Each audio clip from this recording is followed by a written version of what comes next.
जो लो जीवे तो लो हरि भज रे मन, और बात सब बाद।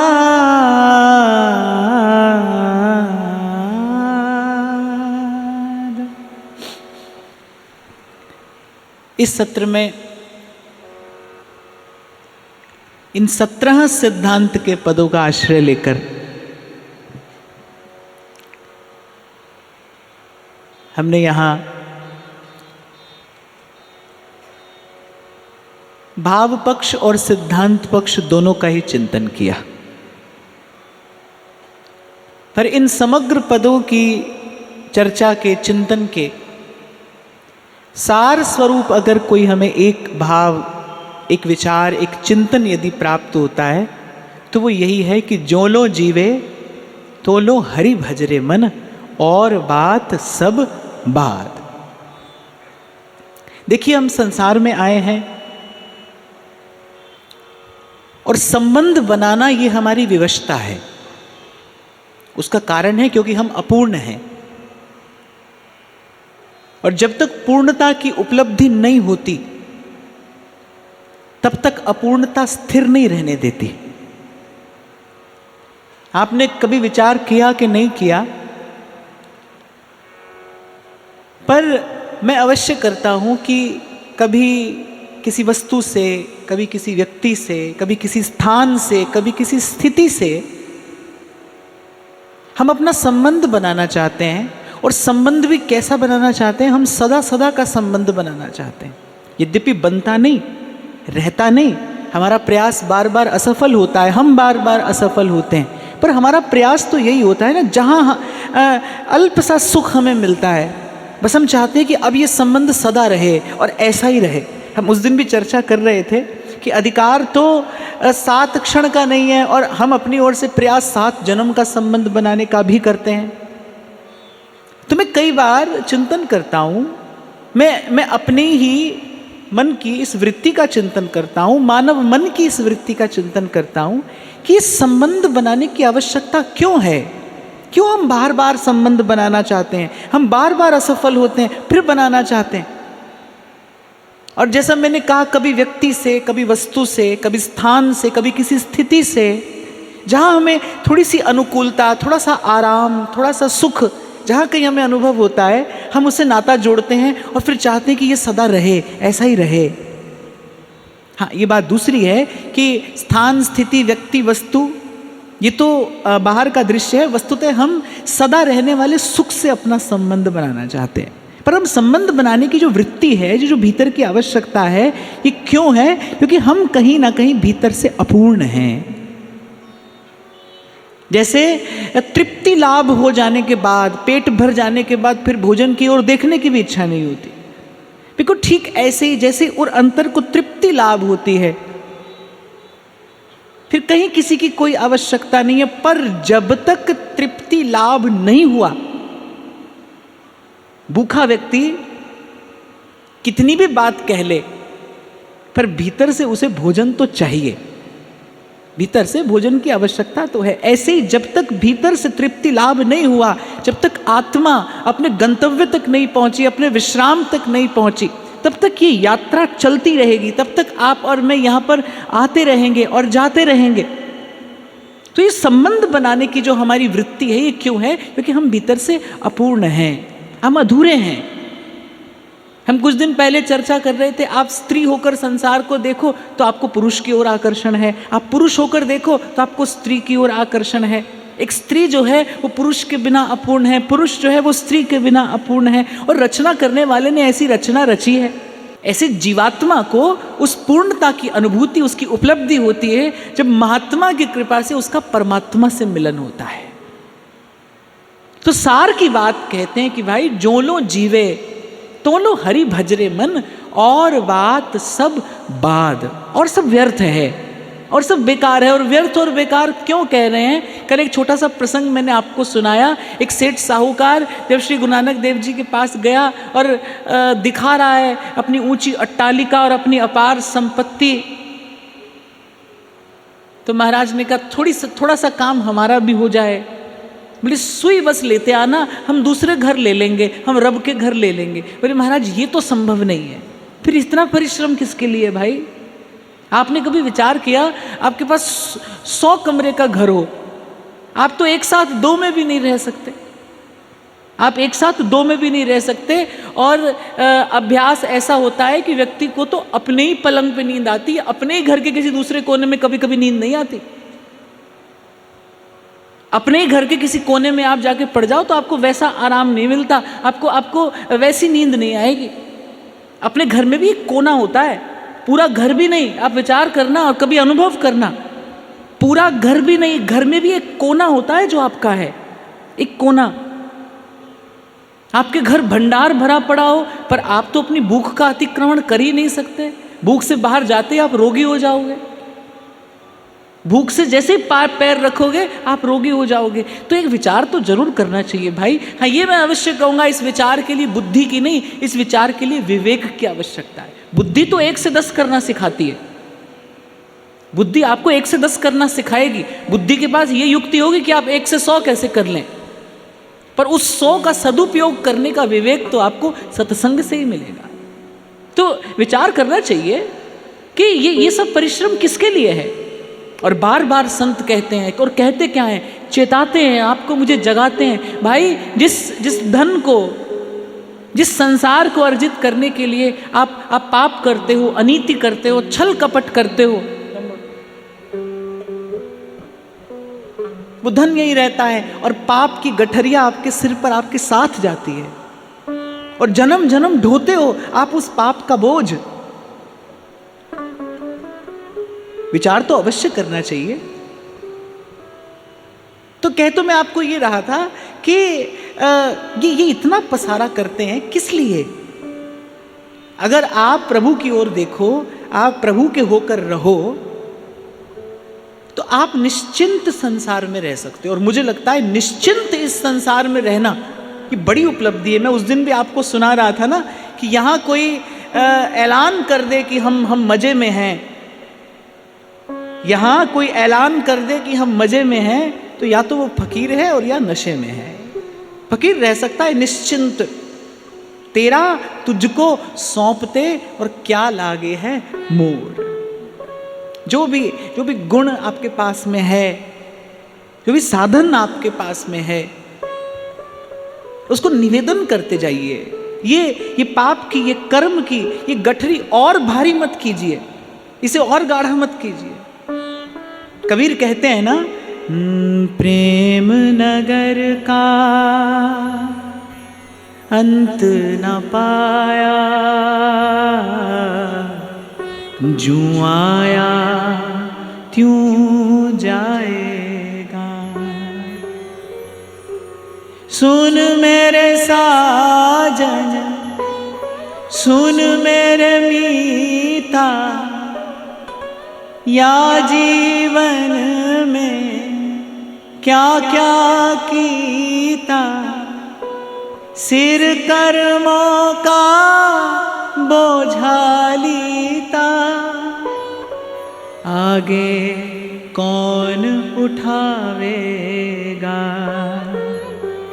प्रेम नगर का अंत न पाया, जूं आया त्यों जावेगा। कुछ दिन पहले भी मैंने आपको कहा था, तन के लिए ठौर बनाने के लिए, आप कहते हो सर ढकने के लिए छत चाहिए, सर ढकने के लिए छत तो हो, तन के लिए ठौर बनाने के लिए मनुष्य कितना परिश्रम करता है, कितना परिश्रम करता है।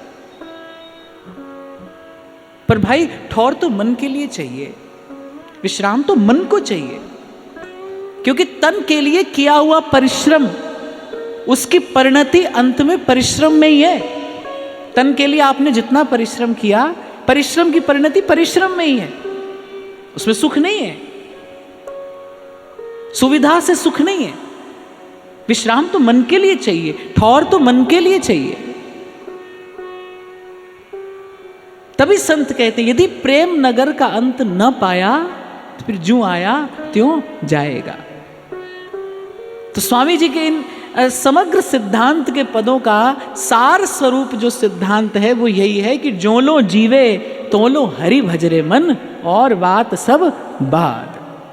और मैं आपको बड़ी विनम्रता पूर्वक कहूँ, यहाँ मैं भी आपसे इसके अतिरिक्त जो कहता हूँ ना, वो इसी एक बात को आप तक पहुँचाने के लिए कहा जाता है। ये जितना कहा सुना जा रहा है, ये कोई बुद्धि का विलास प्रदर्शन करने के लिए नहीं है, केवल एक इस सिद्धांत को हृदयंगम कराने के लिए है। देखो, जब तक कोई बताने वाला ना हो, जब तक कोई लखाने वाला ना हो, वस्तु सामने भी हो तो उससे परिचय नहीं होता। आपको आपके अध्यापक ने पहली कक्षा में ये बताया ना कि इसे क कहते हैं, इसे ख कहते हैं। यदि कोई बताने वाला ना हो तो क ख सामने लिखा हो पर पढ़ा तो नहीं जा सकता। ऐसे वो हाजिर है, हुजूर हाजिर है, संत कहते हैं, पर गुरु की कृपा से उसे जाना जाता है, गुरु की कृपा से उसको पहचाना जाता है। इन संतों का जो सिद्धांत है वो है, वो भीतर भी है और बाहर भी है, पर उसे जानने और उसे पहचानने के लिए इस सिद्धांत को हृदयंगम करना आवश्यक है। और एक और बात मैंने कल की चर्चा में निवेदन की थी, उसका स्मरण करके आगे बढ़ेंगे कि जब कह रहे हैं ना जो लो जीवे, जब तक जीवन है तब तक भजना।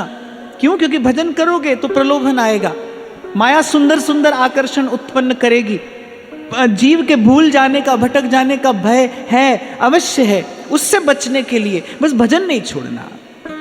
जब तक जीवन है तब तक भजना, भजना और बस भजना। और अभी ये बात कठिन लग रही है कि जब तक जीवन है तब तक भजना पड़ेगा, पर एक बार जब प्रभु स्वीकार कर लेते हैं, एक बार जब भजनानंद प्रकट होता है, फिर तो 3 लोक की संपत्ति देने पर भी भजन का वो आनंद छोड़ा नहीं जाता। देखो, थोड़ा सा अपना अनुभव आपसे कह रहा हूं, ये जो परिश्रम है ना, ये तो थोड़े समय का है, सदा का नहीं। अन्य मार्गों पर सदा का परिश्रम है, भजन के मार्ग पर तो बस आरंभ में थोड़े समय का परिश्रम है। बाद में जब भक्ति अपना वैभव प्रकट करती है, जब भजन अपना आनंद प्रकट करता है, फिर तो हर घड़ी आनंद ही आनंद है। उसी आनंद में संत देखे जाते हैं, उसी आनंद में ये साधु देखे जाते हैं। नहीं तो सावधान करते हुए कह रहे हैं, कह श्री हरिदास लोभ चरपट भयो, काहे के लगे फिराद रे। नहीं तो कह रहे जीव के साथ ये लोभ लगा है। भगवत रसिक देव तो कहते हैं लोभ है सर्व पाप को मूल। कह रहे मनुष्य जितने पाप करता है इसी लोभ के कारण करता है। और स्वामी जी कह रहे हैं लोभ चरपट भयो, ये उचक्का, कह रहे ये चोर सबके साथ लगा है, आपके मेरे सबके साथ। अब संत तो ये भी कहते हैं, बोले भाई जिसे जीतना संभव ना हो उससे मित्रता कर ली जाए। कह रहे जिसे जीतना संभव ना हो उससे मित्रता कर ली जाए। अब कोई पूछे भाई लोभ से मित्रता करके क्या करेंगे, तो बोले लोभ तो हो लेकिन भजन का लोभ हो, भजन का लोभ हो और हो। हे प्रभु आपका सदा दर्शन हो, आपका सतत दर्शन हो, आपका सतत सुमिरन हो। और नारद जी ऐसा एक सूत्र देते हैं भक्ति सूत्र में, तद विस्मरणम परम व्याकुलते। मुझे सूत्र बहुत प्रिय है और कहीं कहीं भीतर बहुत गहरे में एक भाव है कि हाँ ये हमारा उद्देश्य है, यहाँ तक हमें जाना है, यहाँ तक हमें पहुँचना है। नारद जी कहते हैं भक्त कौन है, एक क्षण के लिए अगर भगवत विस्मृति हो जाए तो वो व्याकुल हो जाए। जैसे जल के बिना मछली छटपटाने लगती है, ऐसे तन मन प्राण व्याकुल हो जाए जैसे एक क्षण के लिए प्रियतम की विस्मृति हो। तद विस्मरणम परम व्याकुलतेति। तो या तो जीतिए इस लोभ को। श्री भगवत रसिक देव ने कहा भगवत रसिक संग जो चाहे पहले लोभे त्यागे। अगर आपको सत्संग का सुख लेना है तो पहले लोभ छोड़िए। और लोभ का जो रोग है इसकी औषधि क्या है? संतोष। लोभ की औषधि संतोष है। और आपको स्मरण हो, इन्हीं पदों की चर्चा में कभी मैंने आपको निवेदन किया था, जिसको प्रभु के विधान में संतोष नहीं है वो कभी भजन का सुख नहीं ले सकता। संत वाणी में कहते हैं, तेरा भाणा मीठा लागे। हे प्रभु, आपने मेरे लिए जो रचा है वो स्वीकार है, स्वीकार है, स्वीकार है। तेरा भाना मीठा लागे, जूं राखे त्यों रहिए। हे प्रभु, मेरा कोई प्रश्न नहीं है, मेरी कोई इच्छा नहीं है, आपकी इच्छा में मैंने अपनी इच्छा सम्मिलित कर दी है। और मैं तो कई बार आपको निवेदन करता हूं, मुझे भक्ति की ये सबसे सरल और सबसे प्रिय परिभाषा लगती है, जब प्रभु की इच्छा में आप अपनी सब इच्छा मिला दें। आपकी कोई इच्छा नहीं है, जहां वो रख दे वहां रह ले, जैसे रख दे वैसे रह ले, मन खाली हो जाए। देखो, जिसे हम भजनानंद कहते हैं ना, वो वस्तुतः क्या है? जैसे आप एक खाली कक्ष में कुछ भी बोलें तो उसकी प्रतिध्वनि आती है ना, उसकी गूंज होती है, सुखद लगता है। ऐसे ही नाम की गूंज हो हमारे भीतर, नाम की जो गूंज है, रोम रोम में वो जो नाद बजता है, उसी को संतों ने भजनानंद कहा है कि रोम रोम से नाम का जो रस है वो झर रहा है। लेकिन ये स्थिति कब होगी? जब पहले घट खाली हो। भरे हुए कक्ष में आवाज नहीं आती, खाली में आती है। इसलिए संतों ने आज्ञा दी, घट को खाली कीजिए, काढ़ वासना धूर, सुमिरन मोती डालिए, फिर कीजिए भरपूर। पहले घट को खाली कीजिए, काम कामना वासना मन ते कर सब दूर। आप चाहते हैं ना सुमिरन का सुख मिले, पहले मन को खाली करना होगा। मन खाली नहीं है, मन में बहुत संकल्प विकल्प है, बड़ा शोर है, मन में बहुत सारे विचार हैं, और वो विचार सारे स्वार्थ से ही भरे हैं, स्व सुख के चिंतन के ही विचार हैं। इसीलिए भजन का रस, भजन का आनंद प्रकट नहीं होता। यदि चाहे कि भजनानंद प्रकट हो तो पहले घट खाली हो। ये जो व्यवहार से बचकर रहने का प्रयास करता है साधक, इसीलिए तो कि वो जो अनावश्यक विचार है वो मन को भर नहीं दे। क्यों बार बार कहा जाता है कुसंग से बचिए, कुसंग से बचिए? क्योंकि वो विचार आपके उर अंतर में स्थान बना लेगा अपना। अभी 2 दिन से हम इस विषय पर चर्चा कर रहे थे कि जैसे आप वस्तु पर अधिकार करते हैं, वो अधिकार का विचार आपके मन को भर देता है। फिर भजन का आनंद कैसे हो? फिर सुमिरन का सुख कैसे हो? सुमिरन का सुख तो खाली मन में प्रकट होता है, खाली खाली हृदय में, रिक्त हृदय में भर देते हैं प्रभु अपना निजानंद। तो लोभ के सामने औषधि के रूप में है संतोष। इसलिए संत कह रहे, जब आवे संतोष धन, जब संतोष का धन आए। और वैसे भी जो मैंने आपको निवेदन किया, जब तक प्रभु के विधान में ही आपको संतोष नहीं है, तब तक यात्रा आरंभ भी नहीं हो सकती भाई। यहीं से आरंभ करना, ये पहला पग है कि जितनी प्रार्थनाएं की आज से पहले, जो भूल हुई, जो भी प्रभु आपसे कहा सुना, वो सब आपके चरणों में समर्पित करते हुए आज से मेरे राम राय जूं राखे त्यों रहिए, जूं राखे त्यों रहिए।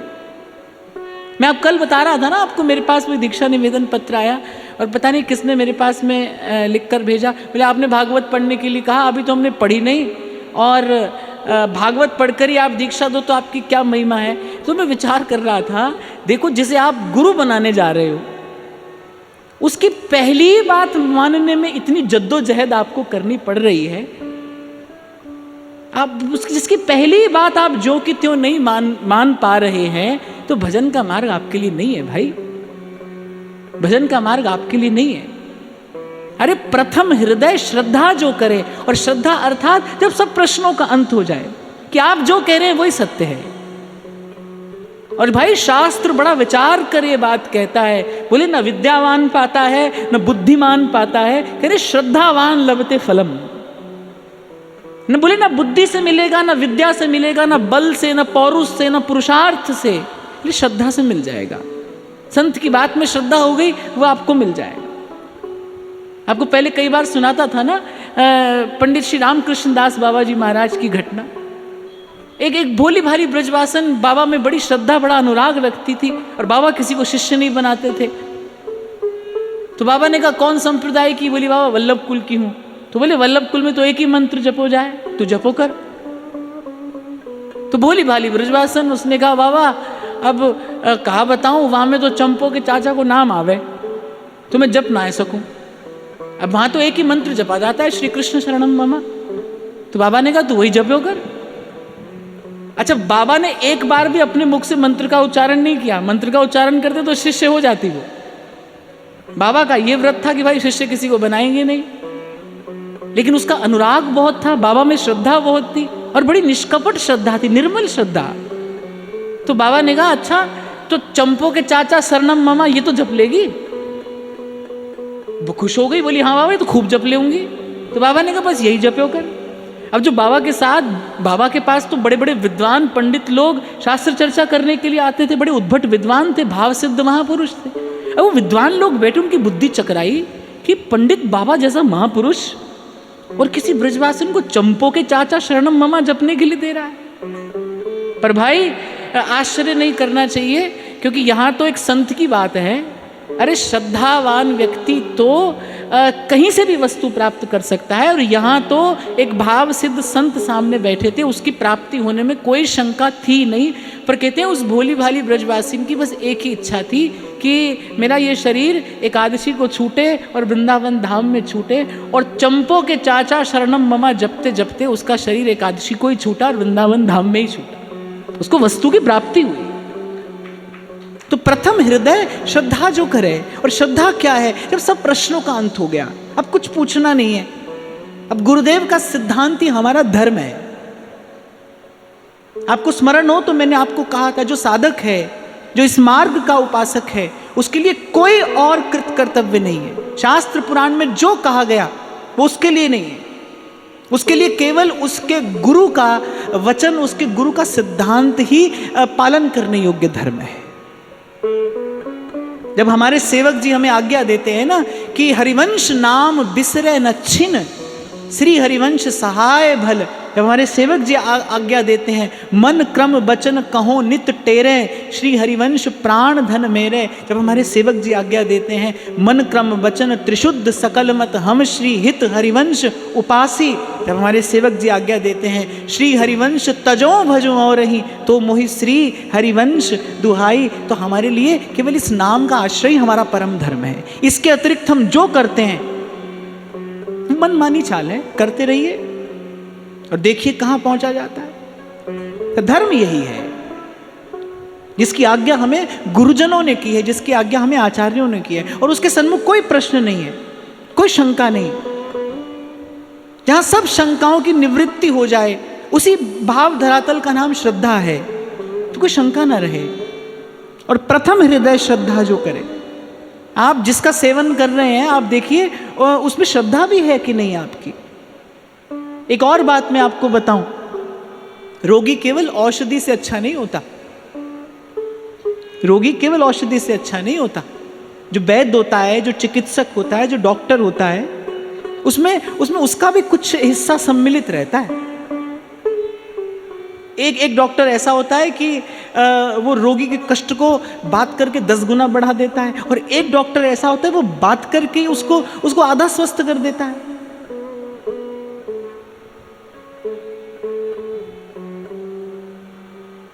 तो इस भाव में बड़ा बल है।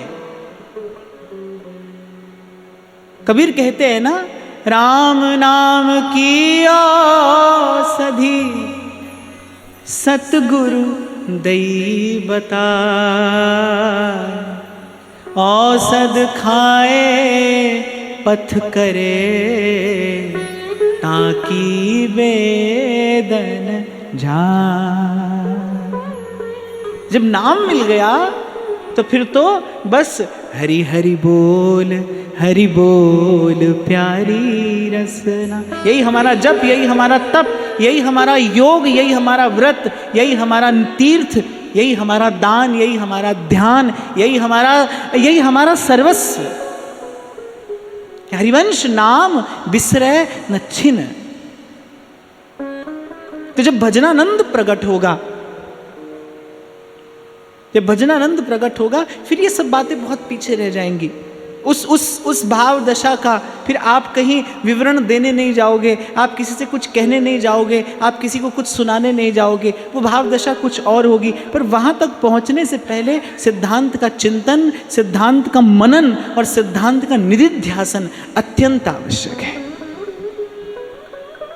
स्वामी जी कह रहे हैं लोभ चरपट भयो, जाने कब उर अंतर में कैसी बुद्धि आ जाए, जब मन में कैसा विकृत भाव उत्पन्न हो जाए। भाई इस संसार में रहोगे, काजल की कोठरी में रहोगे और आते जाते, यहाँ तो आते जाते उठते बैठते इस काजल की कोठरी की कालिमा लगने का भय है।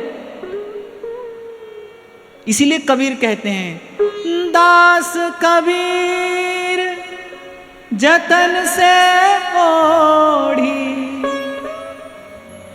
दास कबीर जतन से ओढ़ी, जो की त्यों धर दीनी छदरिया, झीनी रे झीनी चदरिया, राम नाम रंग भीनी चदरिया, झीनी रे झीनी चादर ओढ़ शंका मत मानो। आहा, कबीर कह रहे 2 दिन के लिए अवसर मिला है, ये व्यर्थ के वाद विवाद में और व्यर्थ के तर्क वितर्क में मत गंवाइए। चादर ओढ़ शंका मत मानो, 2 दिन तुमको दीनी। 2 दिन के लिए अवसर मिला है।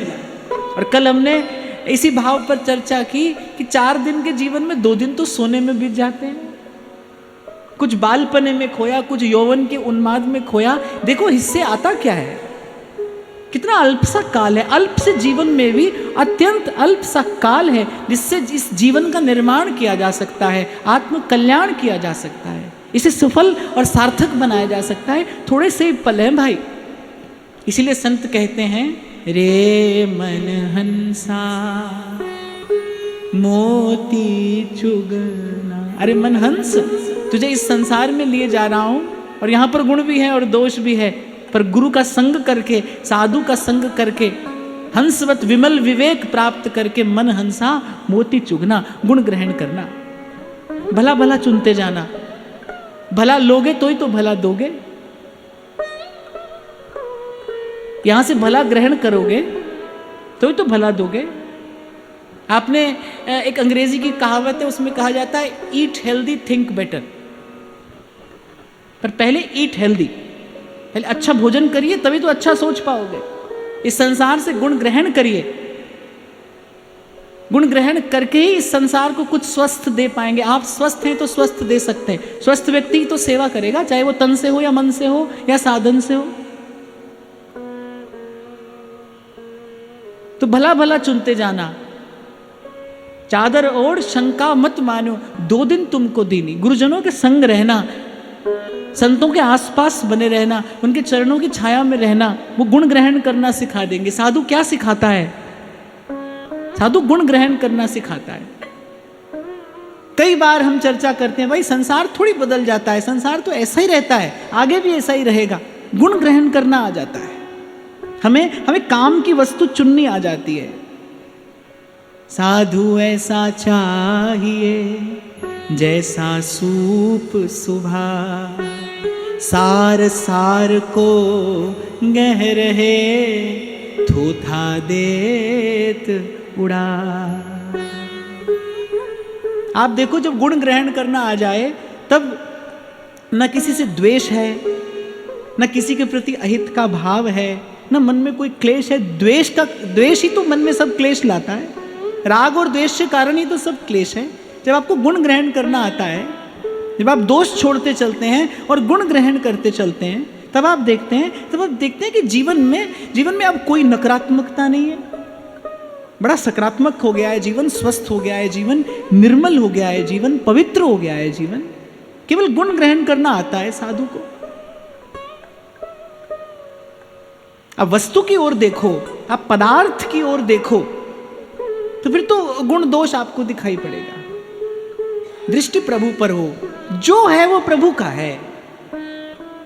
एक सिद्धांत दृढ़ करके अपने पास रख लिया जाए, भाई जो है वो प्रभु का है। देखो दो मार्ग हैं, या तो सबका निषेध करते हुए और जो शेष रह जाता है उसको ग्रहण करिए, नहीं तो सबको स्वीकार करिए। पर मुझे लगता है ये जो सबको स्वीकार करने का मार्ग है ना, ये बड़ा सरस है, आपका हृदय सरस रहता है। ऐसी उपलब्धि किस काम की जो आपको भीतर से रूखा सूखा बना दे। सबको अपना मानते हुए, सबको अपने प्रभु का मानते हुए, सब जीवन सो प्रीत और रीत निवाहत आपनी।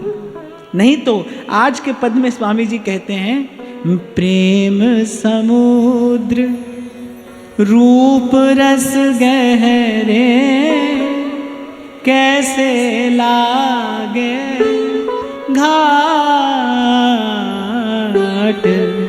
प्रेम समुद्र रूप रस गहरे कैसे लागे घाट। कहने साधारण मार्ग भी बड़ा कठिन है, और फिर प्रेम का मार्ग तो चढ़ के मैन तुरंग पे और निकसे पावक माई। प्रेम पंथ ऐसो कठिन सब कोई निभत नाई।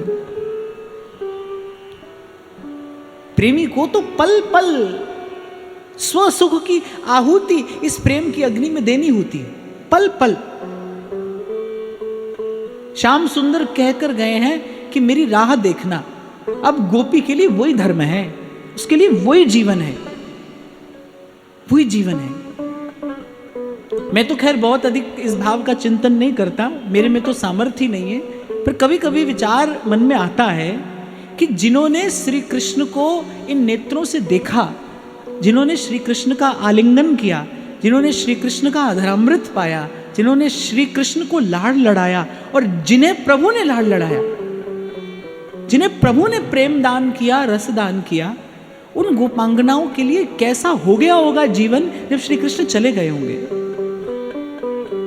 कैसा हो गया होगा जीवन, और कैसा धीरज उन गोपांगनाओं के हृदय में, कैसा समर्पण श्री कृष्ण के चरणों में। ये प्रेम की कैसी परीक्षा में डाला प्रभु ने गोपियों को, ये किस किस प्रेमाग्नि में तपने के लिए डाला प्रभु ने गोपांगनाओं को, कि कहकर गए प्रतीक्षा करना। जैसे एक आपको निश्चय हो जाए, भाई अमुक वस्तु हमको मिलेगी, तो ठीक है उसकी आशा होती है। पर मुझे लगता है कि ये निश्चय हो जाए ना कि नहीं मिलेगी, तो थोड़े से समय में आप अपने आप को समझा बुझाकर और दो पग आगे बढ़ जाते हैं कि भाई ये वस्तु हमें नहीं मिलेगी। कभी कभी ऐसी परिस्थिति देखी जाती है कि अपना कोई स्वजन खो जाता है, उसकी कोई खबर नहीं है, खबर नहीं कि वो आएगा कि नहीं आएगा। तो इतना दुख और इतनी पीड़ा हृदय झेल लेता है कि हृदय कहने लगता है इससे तो कोई ये खबर मिल दे दे कि भाई अब वो नहीं आएगा, कम से कम हम एक और तो हो जाए, हम एक टिकाने तो लगे। पर ये जो है ना, किसी की प्रतीक्षा, खबर नहीं वो आएगा कि नहीं आएगा, ये बड़ा कठिन है। ये जीवन को पल पल कठिन बनाने वाला है। और ऐसी परीक्षा में भगवान ने डाला। भगवान कहकर चले जाते कि अब लौट कर आना नहीं होगा, पर ऐसा कहकर नहीं गए, बोले मैं आऊंगा, परसों लौट आऊंगा, मेरी राह देखना, प्रतीक्षा करना। गोपांगनाओं को प्रतीक्षा देकर गए भगवान, और वो प्रतीक्षा ही उनकी प्रेम की परीक्षा हुई, पर दी उन्होंने। तो मैं कई बार विचार करता हूं कैसा जीवन गोपांगनाओं का रहा होगा, कैसा जीवन। पर उस परीक्षा को उत्तीर्ण करती हैं गोपियां। तो प्रेमी को तो पल पल अपने सुख की आहुति देनी है उस प्रेम अग्नि में, पल पल, प्रत्येक पल। ज्ञान के मार्ग पर कोई क्या कष्ट सहता है, तपस्वी क्या तपता है, जिस विरह के ताप को एक प्रेमी हृदय सहता है, जिसे कोई शब्दों में अभिव्यक्त नहीं कर सकता। मीरा कहती है ना, जिस तन लागे सो तन जाने, और न जाने पीर पर आए। बाईसा गाती हैं, मेरी मैं तो दर्द दीवानी, मेरो दर्द न जाने को। घायल की गति घायल जाने और के जन घायल होए, और मीरा की प्रभु पीर मिटे जब वैद सांवलिया हो। रसखान कहते हैं बिरहा की जो आंच लगी तन में, हो जाए परी जमुना जल में, जमुना जल सबरो सूख गयो, हो जाए परी धरती तल में, तहाँ रेत फटी पाताल गई, तहाँ शेष जरो धरती तल में। आह बिरहा की तब आंच मिटे जब आए कि शाम लगे गल में, जब आए कि शाम लगे गल में। ऐसे बिरहे के ताप से उत्तप्त गोपांगनाएं, रोम रोम तप रहा है, पर कहते गोपियों ने प्राण नहीं त्यागे, देह नहीं छोड़ा। क्यों? क्योंकि प्रीतम कहकर गए हैं प्रतीक्षा करना। जीवन भर गाती रही प्राण पिंजरे में कैद, और मन सांवरिया के पास। तो श्री स्वामी जी कह रहे प्रेम समुद्र रूप रस गहरे कैसे लागे घाट। 2 दिन पहले भी मैंने आपको निवेदन किया था, रस देश में प्रवेश करने से पहले इस सिद्धांत को दृढ़ करके धारण करना बहुत आवश्यक है। सिद्धांत दृढ़ हो, आपकी भक्ति भाव की भूमिका बड़ी दृढ़ हो, तभी ये प्रेम का महल उस पर खड़ा हो पाएगा। प्रेम की बात करने से, प्रेम की बात करने से प्रेम का स्पर्श नहीं होता। अगली पंक्ति में यही कह रहे हैं, बेकारो दे जान कहावत, जान पन्यों की कहाँ परी बाट। बेकारो दे जान कहावत, जान पन्यों की कहाँ परी बाट। फिर बेकार हो जो जान कहावत, जान पन्यों की कहाँ परी बाट। अर्थात कह रहे कि व्यर्थ में कोरा दम्भ भरा, हम जान गए प्रेम को, प्रेम क्या है, और स्वयं को प्रेमी कहलाने लगे। तो कह रहे जान पने की कहाँ परी बाट। बोले ऐसे कैसे मार्ग मिले? प्रेम की बात करने से और सुनने से प्रेम नहीं होता। अनिर्वचनीय प्रेम स्वरूपम। वैसे तो प्रेम की बात होती नहीं। प्रेम की बात क्या होती है? हमारे ध्रुवदास जी कह रहे स्नेह में गोष्ठी कहाँ। अब प्रेम ही है तो फिर बात क्या है? फिर कैसी बात? अगर प्रेम ही है तो फिर कैसी बात? प्रेम भी है और आपको चाहिए भी, भले वो आपको प्रेमास्पद ही क्यों ना चाहिए हो। अर्थात फिर प्रेम नहीं है, फिर प्रेम नहीं है। प्रेम भी है, कभी कभी आप क्लेम करते हैं ना प्रेम है, हमें आपसे प्रेम करते हैं, प्रेम भी करते हैं और आपको कुछ चाहिए भी। जैसे एक व्यक्ति बड़ा अशांत, बड़ा व्याकुल, एक महात्मा की दृष्टि पड़ी, बोले बेटा क्यों व्याकुल हो? अरे महाराज शांति चाहिए। बोले तुम्हारे इन 2 शब्दों में कितना विरोधाभास है। एक और कहते हो शांति और दूसरी ओर कहते हो चाहिए। जब तक कुछ चाहिए तब तक शांति कहाँ है? जब तक तुम्हें कुछ चाहिए तब तक शांति कहाँ है? जब तक आप चाहते हैं तब तक प्रेम कैसा? तभी ध्रुवदास जी ने कहा भाई स्नेह में गोष्ठी कहाँ? और फिर प्रेम के देश में आइए। प्रेम के देश में आकर देखिए, यद्यपि सकल लोक चूड़ामणि फिर दीन अपन पो माने, प्रीत की रीत रंगीलो ही जाने। तो रस में प्रवेश कराने से पूर्व और इन सिद्धांत के पदों में ये अंतिम बात श्री स्वामी जी इसलिए कह रहे हैं कि सब करके आने के बाद जब साधक भजन करने लगता है फिर क्या होता है? फिर अंत में जो सबसे बड़ी बाधा रह जाती है वो होता है भजन का दंभ। हम अपने भजन भाव को बार बार प्रदर्शित करना चाहते हैं, कभी किसी माध्यम से और कभी किसी माध्यम से। कहने रस देश में प्रवेश करने से पहले फिर इस भाव से बचने की आवश्यकता है। अनेक अनेक बात श्री स्वामी जी ने कही। लोभ के विषय में कहा, जोबन मद, माया मद, रूप मद, इन सब से बचने की बात की। और कह रहे इन सब से बच जाए फिर अंत में क्या रह जाता है? मान बढ़ाई ईर्षा तुलसी दुर्लभ ये। मान बढ़ाई अर्थात ये जो कीर्ति है, और कह रहे ईर्षा, ऐसा खूब देखा जाता है, खूब। और हम तो भाई इस दृश्य को दूर से ही देखकर इसको प्रणाम करके और अपनी कुटिया में चले गए, क्योंकि ऐसा बहुत देखा जाता है, एक ही गुरु का शिष्य है, एक ही गुरु के शिष्य हैं और शिष्य को शिष्य से ईर्ष्या है। किस कारण? वे गुरु जी से प्रेम करते हैं। प्रेम की परिणति ईर्ष्या में होती है? प्रेम की परिणति कभी राग द्वेष में होती है? यदि प्रेम का परिणाम ईर्ष्या है तो 100 कोस दूर रहिए उस भाव से। प्रेम का परिणाम ईर्ष्या, मात्सर्य, राग द्वेष और ये क्लेश नहीं होता। यहीं से खबर पड़ जाती है कि भाई गलत मार्ग पर पैर पड़ गया है हमारा। तो मैं देखता हूं व्यक्ति घर छोड़ आता है, संसार छोड़ आता है और फिर यहां आकर फिर किसी ना किसी प्रकार से उसी व्यवहार में, उसी विकार में फंसता है, उलझता है।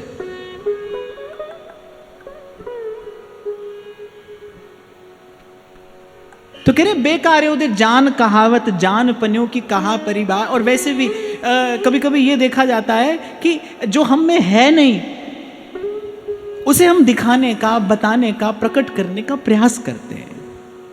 इस दंभ भरी वृत्ति से बचने की बात अंत में श्री स्वामी जी कह रहे हैं, क्योंकि प्राय करके ये वृत्तियां जो है ना, ये तथाकथित जो भक्त हुए नहीं है पर भक्त कहलाना चाहते हैं, उन्हीं में देखी जाती है। ये पद श्री स्वामी जी ने विशेष करके केवल साधकों के लिए कहा है, जो घर संसार छोड़कर, व्यवहार छोड़कर और भजन करने का दंभ भरते हैं। कह रहे उन लोगों को इस वृत्ति से विशेष सावधान रहना चाहिए। आप जितना जानते हैं तो उतना ही कहना पर्याप्त है। मुझे याद है जब मैंने यहाँ व्यासपीठ से सेवा करना आरंभ किया तो मुझे बाबा ने कहा, बोले बेटा कथा में पुनरुक्ति हो कोई बात नहीं।